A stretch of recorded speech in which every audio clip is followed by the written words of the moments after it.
Hello नमस्कार। आज 13 मार्च 2024 को कक्षा 12 आरबीएसई बोर्ड का हिंदी अनिवार्य का पेपर जो आपके सामने मैं हल सहित रख रहा हूँ। तो आज का पहला प्रश्न है, अपने साथियों के प्रति श्रद्धा का समान भाव निम्नलिखित में किस शासन पद्धति के लेखक ने आवश्यक बताया है। इसमें देखो लोकतंत्र होता है, सच्चे मायने में लोकतंत्र। सही उत्तर ब। दूसरा है, निम्न में से किस पेड़ के फल इतने मजबूत होते हैं कि नई फूलों के निकल आने पर भी अपना स्थान नहीं छोड़ते। तो ये जो दोस्तों फूल है इसमें शीरीष के फूल होता है, वो बहुत मजबूत होता है। तीसरा प्रश्न है, बाण भट्ट की आत्मकथा उपन्यास के लेखक कौन है। बाण भट्ट की आत्मकथा का लेखक है आचार्य हजारी प्रसाद द्विवेदी। द सही है।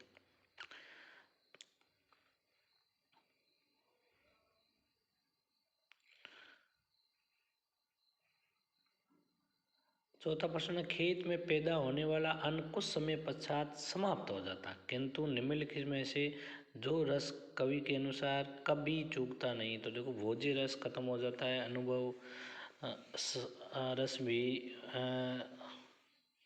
ओज रस भी नहीं है। देखो साहित्य का रस एक ऐसा रस है जो जीवन में कभी चूकता नहीं है। अब देखो पांचवा प्रश्न, किस शायर की भाषा और प्रसंग सूरदास के वात्सल्य वर्ण की सादगी को याद दिलाता है। तो इसमें आपका सही उत्तर है फिराक गोरखपुरी। आगे प्रश्न, कवि गोस्वामी तुलसीदास के हृदय में निम्नलिखित में से किस समय करुण रस के बीच वीर रस के उदय की अनुभूति प्रदर्शित होती है। तो देखो ये हनुमान जी जब लक्ष्मण के चोट लगी थी, वह हनुमान जी संजीवनी बूटी लेके आया था। तो ये हनुमान जी का संजीवनी को लेकर आ जाना, इसके बारे में ये बताया गया।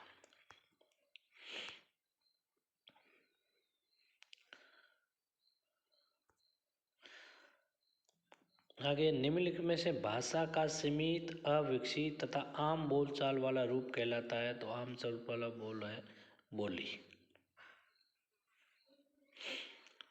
फिर विलिजन शब्द का सही अर्थ है। तो विलिजन शब्द का सही अर्थ है सतर्कता।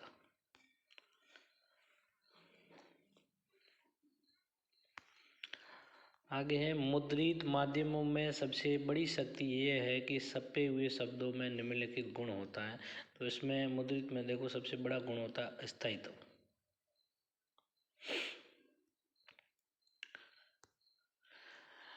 अगला प्रश्न 9 है, रेडियो पत्रकारों को निम्नलिखित में किसका पूरा ध्यान रखना होता है। तो पत्रकारों को सबसे ज़्यादा ध्यान रखना होता है, तो वो अपने श्रोताओं का होता है। 11वां प्रश्न है, निम्नलिखित में से जो आत्मकथात्मक उपन्यास गाथा निश्चित ही किशोर होते विद्यार्थियों के लिए हम कदम बन जाती है। तो वो शायद पाठ है आपके इससे लिया गया है, ये है जूझ।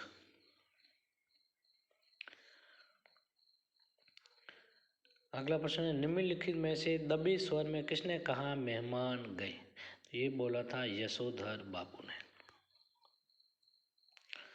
आगे देखते स्थानों की पूर्ति कीजिए। मौखिक भाषा को लिखित रूप के लिए लेखन चिन्हों का जो प्रयोग किया जाता है उसे हम लिपि कहते हैं।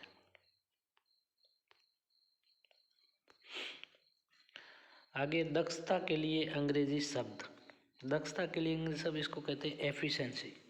EFFICIENCY।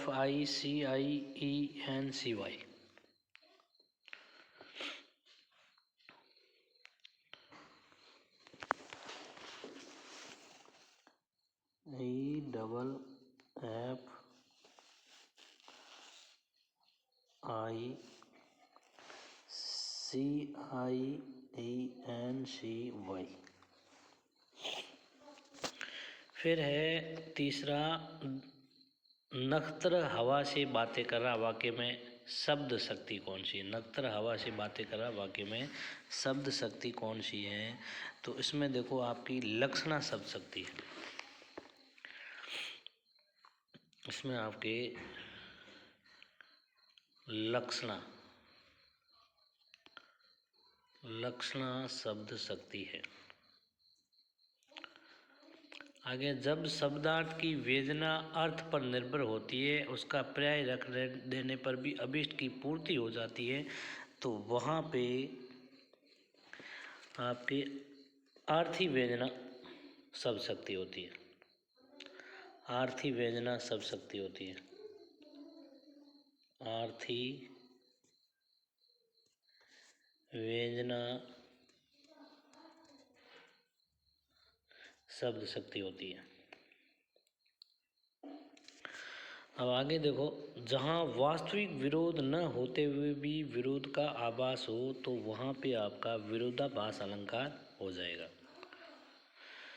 भगवान भाग्य दुख जनता देश की फूले फले, इस पंक्ति में देखो जहाँ पे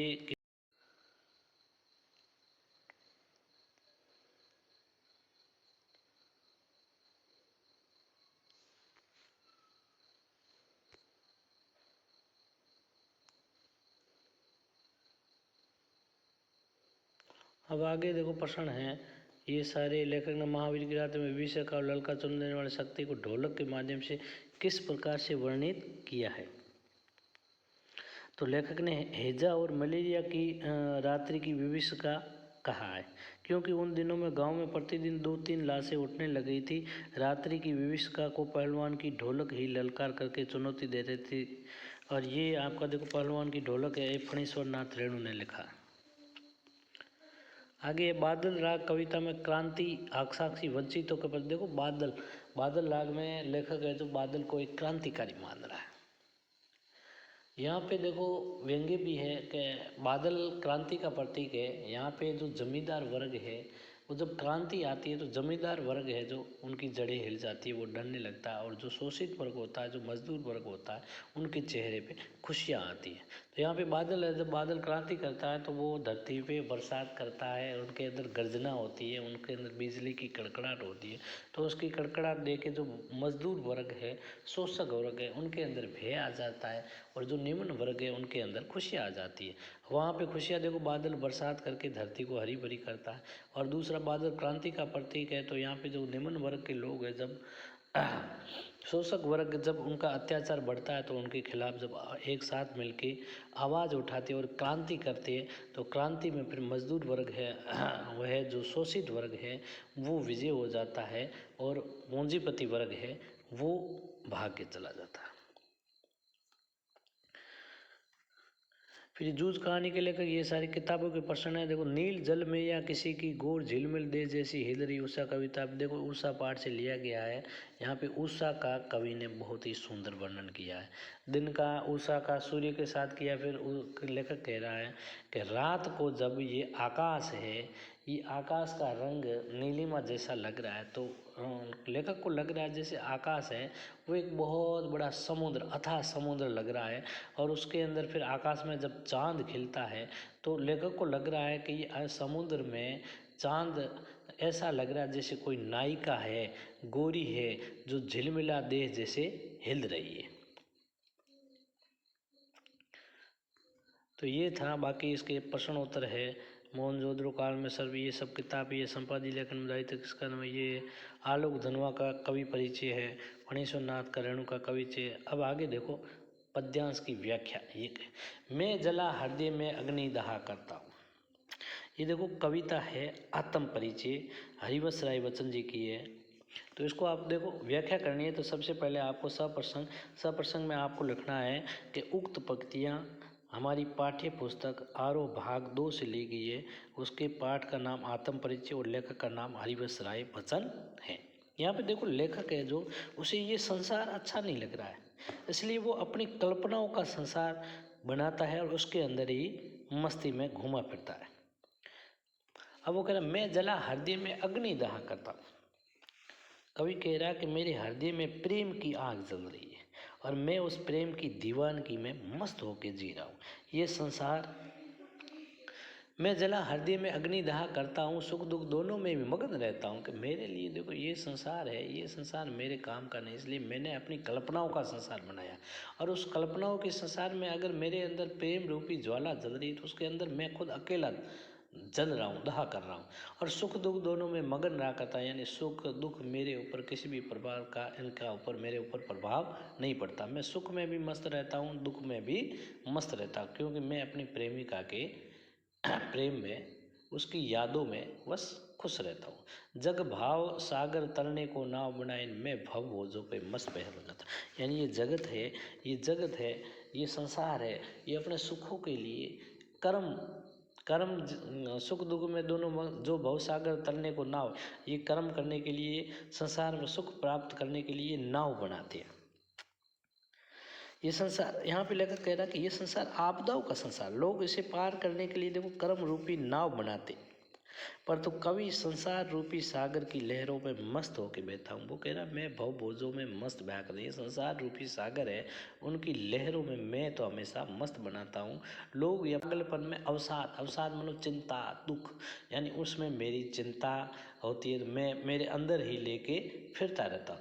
जो मुझको बाहर हंसा रुलाती भीतर, यानी मैं बाहर से तो लोगों को लग रहा हूँ जैसे मैं हंस रहा हूँ, लेकिन अंदर से जो मेरी आत्मा है, मेरा हृदय है, वो हमेशा मेरी प्रेमिका की याद में रोता रहता है। मैं हाय किसी की याद लिए फिरता हूँ। लेखक कह रहा है मेरे अंदर मेरी प्रेमिका की याद है, और उस याद को लिए ही मैं हमेशा फिरता रहता हूँ, मस्त होके फिरता रहता हूँ। इसे मेरे को ये संसार है, ये संसार मुझे पसंद नहीं है, इसलिए मैंने अपनी कल्पनाओं का संसार बनाया है, और मैं उसी में भी मस्त रहता हूँ। फिर अथवा मैं ऊपर से ठीक ठाक पर अंदर से न तो कसाव था न ताकत, बात ने जो एक शरारती बच्चे की तरह मुझसे खेल रही है, मुझे पसीना पसीना। देखो कवि जब कविता होता है, लेखक होता है, नई नई कविता लिखता है, सीखने का प्रयास करता है, तो ऊपर से तो वो कभी तुकबंदी सही बैठती है, कभी नहीं बैठती है। जैसे यहाँ पे उदाहरण दिया है कि जैसे एक पेशकश होता है, उसके अंदर एक चूड़ी मर जाती है, तो ऊपर से अपन जितना भी कसते हैं, लेकिन वो अंदर से हमेशा ढीली ही रहती है। तो यहाँ पे देखो मुझे पसीना पोंछते देकर पूछा, क्या तुमने अपनी भाषा की शैली से बटना कभी सीखा? जब तुम अपनी पहले भाषा सीखोगे, उसके बाद में लेखन कला है, जो कविता है, वो उसके बाद की बात है। फिर ये आपका आगे है, देखो आमंत्रण समाचार पत्र प्रकाशन विज्ञप्ति लिखनी है, और ये निविदा, इन दोनों में से अथवा, और ये है निबंध।